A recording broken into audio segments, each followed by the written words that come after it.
Hello दोस्तों।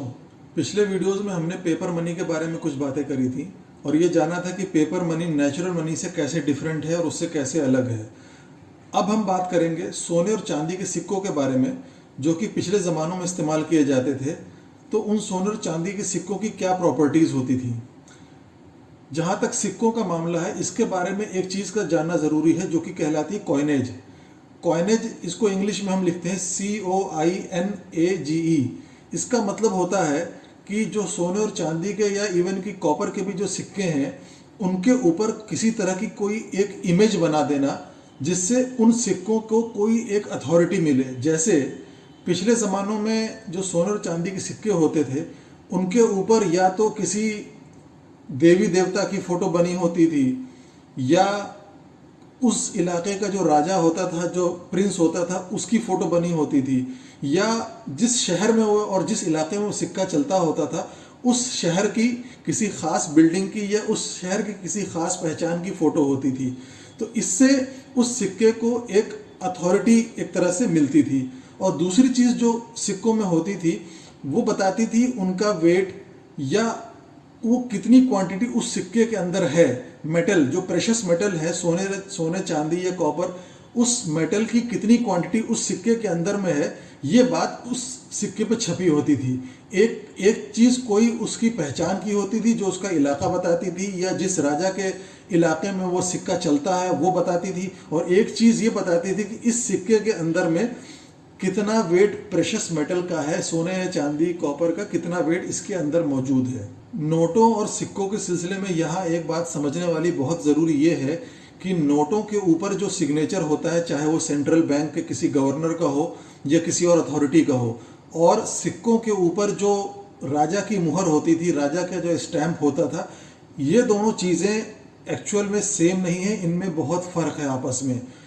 नोटों के ऊपर जो सिग्नेचर होता है एक्चुअली में वैल्यू सिर्फ उस सिग्नेचर की होती है, उस नोट की कोई वैल्यू नहीं है, उस नोट की कोई कीमत नहीं सिवाय सिर्फ उतने कागज़ के जिस कागज़ पे वो नोट छपा हुआ है। सिर्फ उस कागज़ की अगर कोई जितनी वैल्यू है वही वैल्यू, अदरवाइज उस नोट की कोई वैल्यू नहीं होती। लेकिन अगर हम सिक्कों की बात करें तो सिक्कों की अपने आप में एक वैल्यू होती है जो कि उसके ऊपर जो मुहर लगी है उससे अलग होती है। इस बात को हम यूँ भी कह सकते हैं कि पेपर नोट की कोई इंट्रिंसिक वैल्यू नहीं होती, अपने आप में कोई उसकी वैल्यू नहीं होती। जो भी उसकी वैल्यू होती है वो एक्सट्रिंसिक होती है, यानी ऊपर से क्रिएट की गई होती है। जबकि कॉइन्स की एक इंट्रिंसिक वैल्यू होती है, अंदरूनी एक वैल्यू होती है जो कि उसके ऊपर जो सिग्नेचर या उसके ऊपर जो मोहर लगाई गई है उससे अलग होती है। कॉइन्स के अंदर जो वैल्यू होती है वो दोनों वैल्यूज साथ में चलती हैं, जबकि नोट के ऊपर ऐसा नहीं होता। उसके ऊपर सिर्फ एक वैल्यू होती है जो कि उसके सिग्नेचर की होती है। अगर कॉइन से हम सिग्नेचर की वैल्यू और यानी मोहर की वैल्यू हटा भी दें तब भी उसकी जो इंट्रिंसिक वैल्यू है वो बाकी रहती है। जबकि पेपर के साथ, पेपर नोट के साथ जो उसके ऊपर सिग्नेचर है, अगर हम सिग्नेचर हटा दें तो उस पेपर की कोई वैल्यू नहीं रह जाती और वो ज़ीरो हो जाता है। तो इससे ये बात पता चलती है कि सिक्कों के ऊपर जो कॉइनेज यानी मुहर जो लगाई जाती थी उससे उनकी इंट्रिंसिक यानी अंदरूनी वैल्यू का पता चलता था। और इसी वजह से जो राजा होता था वो उस सिक्के के ऊपर मनमानी वैल्यू प्रिंट नहीं कर सकता था।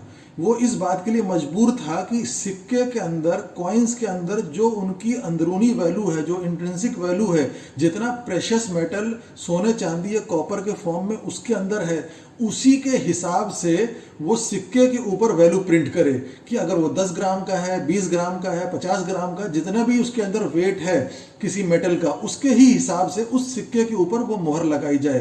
तो वो मनमानी वैल्यू सिक्के के ऊपर प्रिंट नहीं कर सकता था। जैसा कि आज हम देखते हैं कि नोटों के ऊपर मनमाना दाम प्रिंट किया जा सकता है, मनमानी वैल्यू, उसके ऊपर आप 10 भी प्रिंट कर सकते हो, 100 भी प्रिंट कर सकते हो, 1000 भी प्रिंट कर सकते हो। जो वैल्यू आप चाहो वो उसके ऊपर आप प्रिंट कर सकते हो और उसका उस पेपर नोट के अंदरूनी वैल्यू के साथ कोई लेना देना नहीं होता। तो इस वीडियो में हमें बात करनी थी जो एक बेसिक फंडामेंटल डिफरेंस है पेपर मनी के बीच में और कॉइन्स जो पहले इस्तेमाल होते थे उनके बीच में जो फंडामेंटल डिफरेंस था उस पर हमें बात करनी थी। नेक्स्ट वीडियो में अब हम बात करेंगे कि ये जो सोने और चांदी के जो सिक्के होते थे इनके अंदर करप्शन कैसे किया जाता था और राजा कैसे अपनी जनता को नुकसान पहुंचा के खुद अमीर बनता था। शुक्रिया।